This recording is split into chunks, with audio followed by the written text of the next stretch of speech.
Podcast time, baby. Podcast episode number 16, The Cost of the Review.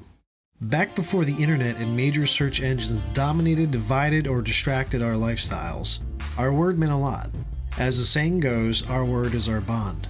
If you told someone you would do something, you shook on it. Like swearing on the Bible in court because the fear and repercussions of deceiving people could be catastrophic to your socio-economic lifestyle, your business, and even your reputation. Fast forward to today, where movies are reviewed and tanked, secret endings are reviewed and discussed weeks before the general public has access to see them. Inflated Amazon review items to boost a knockoff PS4 Ouya Chinese PlayStation console clone, and yes, that is a thing, to even services that you can purchase to even boost your numbers.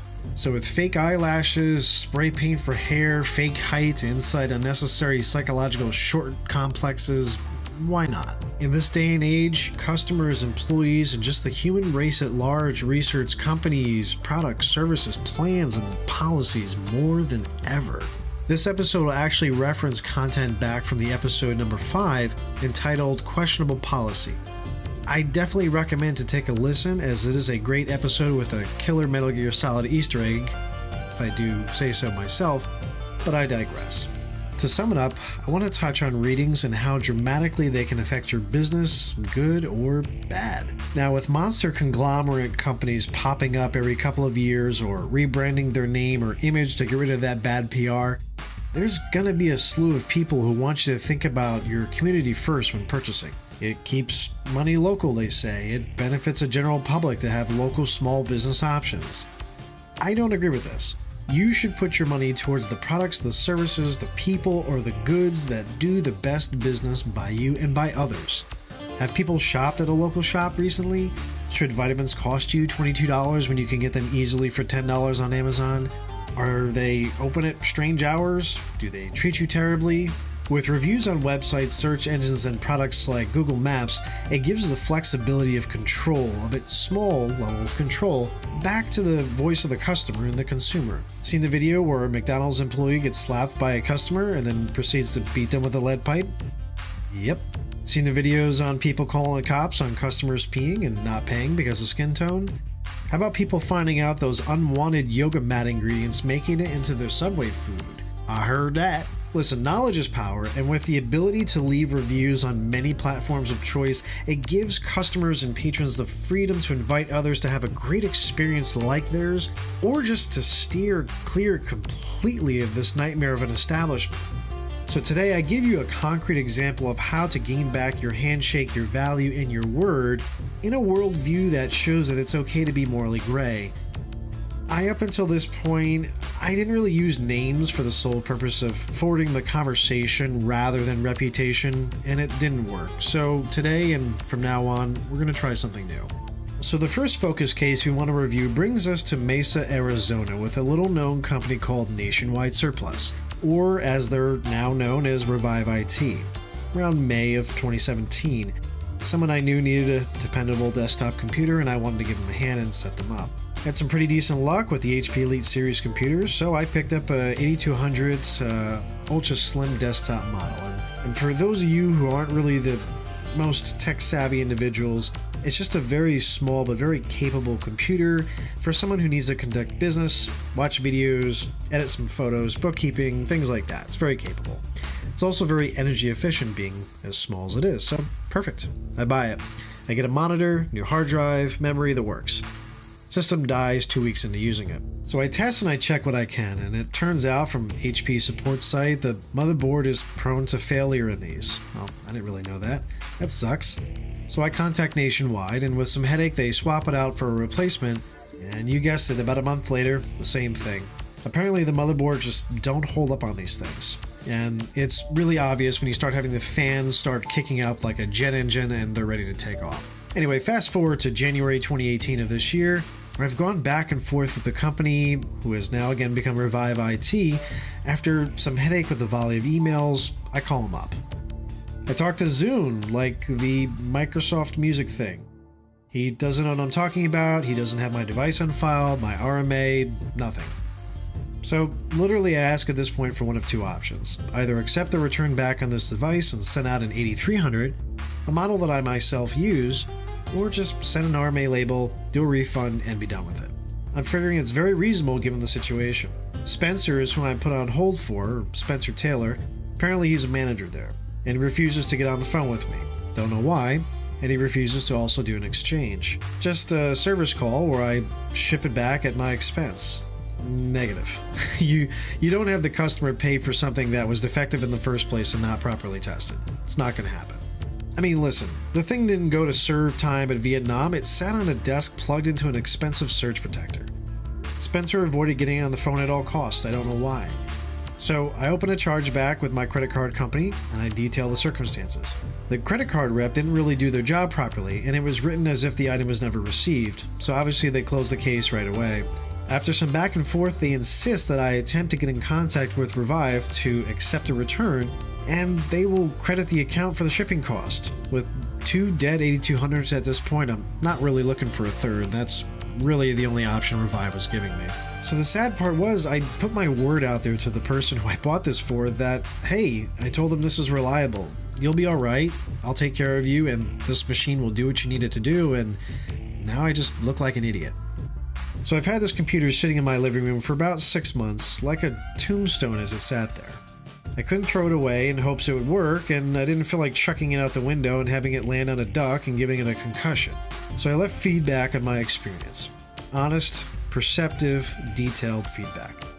I didn't go on a rant, I didn't curse anybody out, just my overall negative experience and just how poor it was.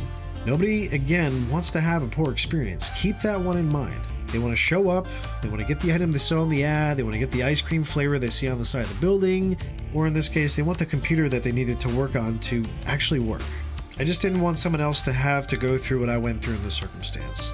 So I made my peace with this tumor of a situation and I just carried on. So 3 days later to the day, I start getting phone calls. I start getting emails. They're from Revive IT. I get updates on platforms that I left feedback on about how much they want to reach out and make things right. You know the funny thing is about it? It's the same guy who I couldn't get on the phone earlier this year, Spencer or Spencer Taylor. Now they see the error of their ways. Now they want to do an exchange. Now they want to help me. I generally laughed, just one of those that you wipe tears from your eyes and you maybe even pee a little. What replaced that feeling, though, shortly enough was a sickening slump in my stomach as to why I was receiving this contact. The fact of the matter is that they didn't like the 1-star review and were only reaching out because of it. No, that's not how this works, I said out loud. That's what was lacking, the customer service aspect of this whole situation. That's why I reached out. I gave ample opportunity to work out options. Hey, let's salvage this relationship here. I do not want to do business with you again, but you've already taken my money already, so let's try to work out this transaction. Or don't and refund the total back, I don't care. You weren't worried about my experience for well over a year. You're only worried about it now because it makes your company look bad.